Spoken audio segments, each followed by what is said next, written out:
Hello guys welcome back to my YouTube channel Odisha e learning को आपण मानकु स्वागत करुच्ची। तो आपण माने जानिथिबे सुभद्रा योजनार महिला मानकु वर्षकु 10,000 टंका मिलुची। जदि आपण सेथरु वंचित अछंती एवं आवेदन करिसंती टंका पाई नांती ताले वर्तमान नुआ एक अपडेट आसीची। एही अपडेट को आपण करिनेले निश्चित भाबे टंका पाई परिबे। एठी आपण माने देखि परथुबे गोटे मेसेज रही जे कि आपण अभियोग करें। जदि आपण आवेदन करत पर्यंत पाई ना टंका ताले या उपरे क्लिक करी आपण अभियोग पत्र दाखल करें। अभियोग पत्र दाखल कले आपण मानकु सुभद्रार टंका मिल जाए। तो आसंतु किपरि आपण अभियोग करेंगे से विषय जानिबा। या उपरे क्लिक करने क्लिक कलापर आपण मानकु एई पोर्टाल खोली जिवो। एठी देखि पारथुबे ऊपर लिखा जाइछि सुभद्रा अभियोग पोर्टाल को आपण मानकु स्वागत करूछि। एठी आपण माने निजे घरे बसी अभियोग करि परिबे। किपरि करिवे से विषय मु आज आपण मानकु जणाइ देबी। तो आपण माने देखि पारथुबे एठी किछि निर्देशावली रहिछि। एई निर्देशावली प्रथमे पढि नियंतु। पढिला परे आपण मानकु सहज हबो सुभद्रार अभियोग पोर्टाल रे सबमिट करिया पई। तो देखि पारथुबे आपणको आधार नंबर प्रवेश करंतु, सम्मति घोषणा नाम ग्रहण करंतु एवं आपण आधार संयुक्त मोबाइल नंबर को पठा जाइतिबा ओटीपी जांच करी अभियुक्त वर्ग अभियुक्तक विवरणी प्रदान करंतु। एई जेपरि आपणको आवेदन संख्या आपणको सहमति वर्णना करंतु, सहायक डॉक्यूमेंट अपलोड करंतु। जदि आपणकर डॉक्यूमेंट सहायक डॉक्यूमेंट अच्छी ताले अपलोड कर परिबे, नथले भी किसी प्रॉब्लम नहीं। तो अभियोग दाखल करिया परे आपण मन से अभियोग पत्रर स्थिति मध्य जांच कर पारे, जोटा कि स्टेटस। तो एठी देखि पारथुबे देइछि आधार संख्या। एई जगह रे आपण आधार संख्या दियंतु। आधार नंबर एठी देला परे एठी जो कैप्चा रहिछि एठी कैप्चा फिल करिवे।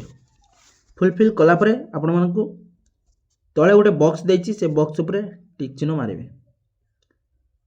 एठी देखि पारथुबे एई बॉक्स उपरे टिक चिन्ह मारिबे। टिक चिन्ह मार साला परे तले देइछि लॉगिन। ए लॉगिन उपरे क्लिक करनेबे। लॉगिन उपरे क्लिक कला परे आपनको मोबाइल की गोटे ओटीपी जीवो। मु आपण मानकु प्रोसीड करी देखाइ दउछि। आपनको मोबाइल की ओटीपी गला परे एडी ओटीपी पे आपण सबमिट करिवे। सबमिट कला परे राइट साइड की देखि पारथुबे जांच करंतु लिखा है। से जांच करंतु उपरे क्लिक करनेबे। ए जांच उपरे क्लिक करनेबे। क्लिक कला परे आपण मानकु आगु प्रोसीड देखेबो। तो टिके अपेक्षा करबा। एडी देखि पारथुबे एडी आपण मानकु फुल डिटेल्स आसुची। ए डिटेल्स रे आपण जहा डिटेल्स मागिछि आपनकर विवरणी से विवरणी दे देबे। प्रथमे आपनको नाम दे देबे। प्रथमे आपनको नाम दे देबे। द्वितीय रे पिताको नाम देबे किबा स्वामी को नाम देबे। तापरे आपनको निज जिला, निज ब्लॉक, निज पंचायत सिलेक्शन करेंगे। सिलेक्शन कला परे तापरे आपनकर ग्राम चयन करेंगे। तापरे आपनको मोबाइल नंबर देबे। मोबाइल नंबर देला परे आपनको आपनकर कोन करबा पई चाहुचंदी, एक अभियोग दाखल करबा को अभियोग स्थिति जांच करबा पई दुईटी ऑप्शन देइछि। या पर आपण क्लिक करनेबे। अभियोग आपण दबा पई चाहुचंदी ताले अभियोग ऊपर क्लिक करनेबे। क्लिक कला परे आउरी किछि ऑप्शन आछी देख परथि। आपनको अभियोगर उद्देश्य कोन, अन्य आवेदनकर सपक्ष रे, अन्य आवेदनकारी विरोध में बा निज सपक्ष रे, तीनोटी ऑप्शन आपण मानक देइछि। जोटा आपनको